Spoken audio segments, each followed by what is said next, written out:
नमस्कार दोस्तों, पुलिस परीक्षा पर एक बार फिर से आपका वेलकम, स्वागत। दोस्तों, दिल्ली पुलिस कांस्टेबल का जो पिछला पेपर था 2020 का 27 नवंबर 2020 की प्रथम पारी का आज अपन पेपर हल करने जा रहे हैं। कंप्यूटर का प्रैक्टिस सेट टोटल 10 प्रश्न आए थे, उन्हीं को अपन हल करेंगे और इसी के आधार पर आपको अपनी तैयारी को और मजबूत करना है। पहला प्रश्न यहां पर पूछा है, MS एक्सेल वर्कबुक 2007 में डिफॉल्ट रूप से कितनी वर्कशीट होती है?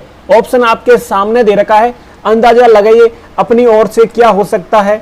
यदि आपने अभी तक तैयारी शुरू कर दी तो आपको समझ में आ रहा होगा। यहां पर प्रश्न पूछा है, MS एक्सेल वर्कबुक 2007 में डिफॉल्ट रूप से कितनी वर्कशीट होती है, यह पूछा प्रश्न। तो इसका सही उत्तर था ऑप्शन डी 3।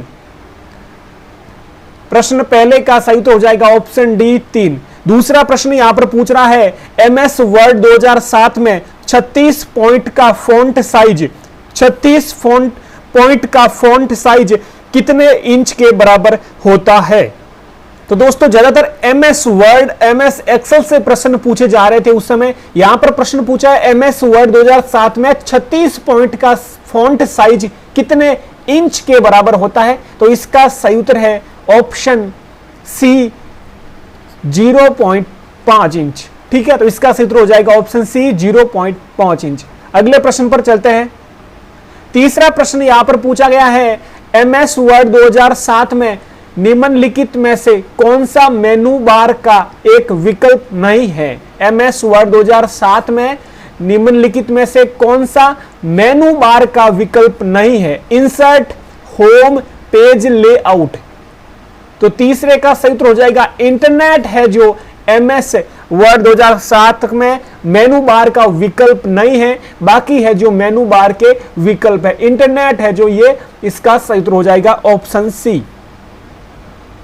अगला चौथा प्रश्न पूछा है, निम्नलिखित में से कौन सी इंटरनेट सेवा प्रदाता द्वारा प्रदान की जाने वाली सेवा नहीं है? कौन सी इंटरनेट सेवा प्रदाता द्वारा प्रदान की जाने वाली सेवा नहीं है? तो कौन सी सेवा नहीं है भाई जो इंटरनेट सेवा प्रदाता द्वारा प्रदान की जाती है? ऑप्शन आपके सामने दे रखे हैं। तो चौथे का सही उत्तर हो जाएगा वेब प्रशासन। ये इंटरनेट द्वारा प्रदाता जो है सेवा नहीं है।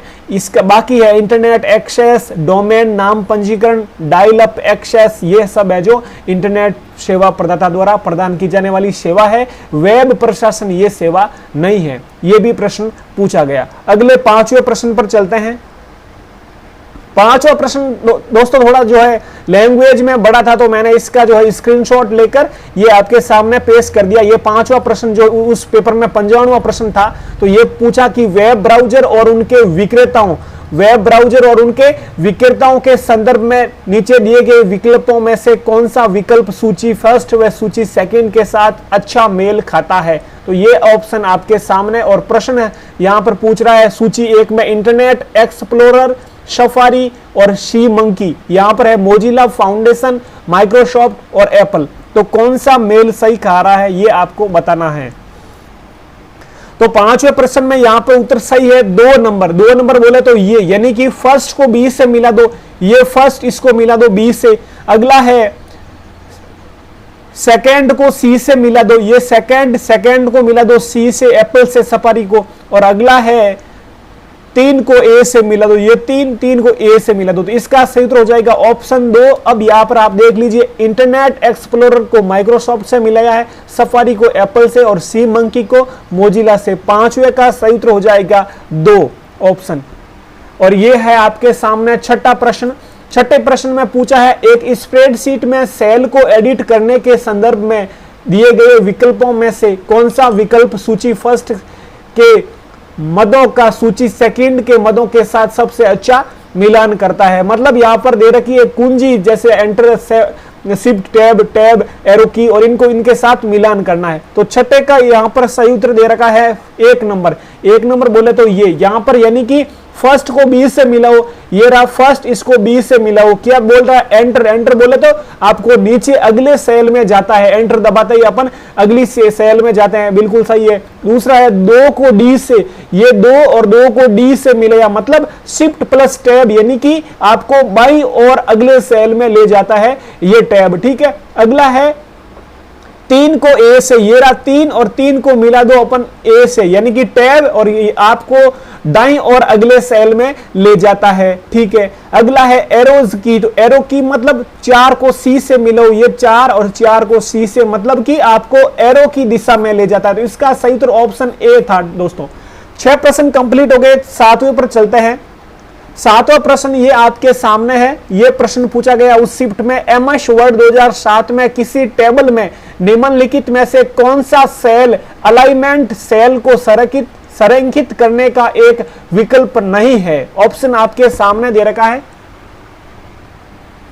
तो दोस्तों इसका सही उत्तर बता रहा है option A align across. Align across यहां पर पूछा है एमएस वर्ड 2007 में किसी टेबल में निम्नलिखित में से कौन सा सेल अलाइनमेंट का एक विकल्प नहीं है। तो अलाइनमेंट का विकल्प अलाइन एक्रोस ये नहीं है, बाकी ये तीनों है जो विकल्प है, लेकिन ए ऑप्शन वाला विकल्प नहीं है। ये आपको याद रखना है। अगला 8वां प्रश्न। 8वां प्रश्न यहां पर पूछा है निम्नलिखित में से कौन सा एमएस एक्सेल 2007 का एक टेक्स्ट फंक्शन नहीं है। ऑप्शन आपके सामने दे रखा है। मैं कलर का जो कलर चेंज कर लेता हूं इस पेन का। तो यहां पर ऑप्शन प्रश्न पूछा है एमएस एक्सेल 2007 का टेक्स्ट फंक्शन नहीं है। कौन सा नहीं है भाई? ऑप्शन आपके सामने है। तो 8वें प्रश्न का हो जाएगा सही उत्तर ऑप्शन सी कॉम्बिन। ये नहीं है, बाकी राइट है, मिड है, ये लेफ्ट है, लेकिन कॉम्बिन ये नहीं है, याद रखना। ठीक है, तो 8वें का उत्तर हो जाएगा सी। 9वां प्रश्न पूछा है एमएस वर्ड 2007 में टेबल प्रॉपर्टीज के बॉर्डर और शेडिंग विकल्प का उपयोग निम्नलिखित में से किसे अप्लाई करने के लिए किया जा सकता है। ऑप्शन आपके सामने दे रखा है। यहां पर पूछा है एमएस वर्ड 2007 में टेबल प्रॉपर्टीज के बॉर्डर और शेडिंग विकल्प का उपयोग निम्न में से किसे अप्लाई करने के लिए किया जा सकता है। तो इसका सही उत्तर हो जाएगा दोस्तों 9वें में सी बॉर्डर। ठीक है, अगले प्रश्न पर चलते हैं। 10वां प्रश्न आपके सामने है। 10वें में पूछा है कौन सा एक वैध ईमेल एड्रेस नहीं है।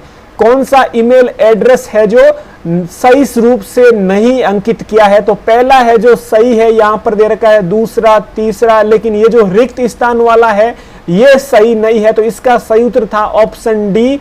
तो इस प्रकार से ये है जो वैध ईमेल एड्रेस नहीं है। दोस्तों 27/11/2020 की जो फर्स्ट पारी थी उसके टोटली 10 प्रश्न मैंने इस क्लास में कंप्लीट करवा दिए। कल लेके आएंगे सेकंड पारी, थर्ड पारी, इसी प्रकार आपके एग्जाम तक हर एक पारी, यानी कि लगभग टोटल 27, कुछ ऐसा 27 बोला था मैंने, पूछा तो 27 शिफ्ट हुई थी शायद। तो वो उस हर एक शिफ्ट का आपके सामने 10-10 क्वेश्चन जो कंप्यूटर के पूछे गए वो आपके सामने डेली इसी YouTube चैनल पर मिलते रहेंगे। अपना ख्याल रखें, तब तक के लिए जय हिंद, जय भारत।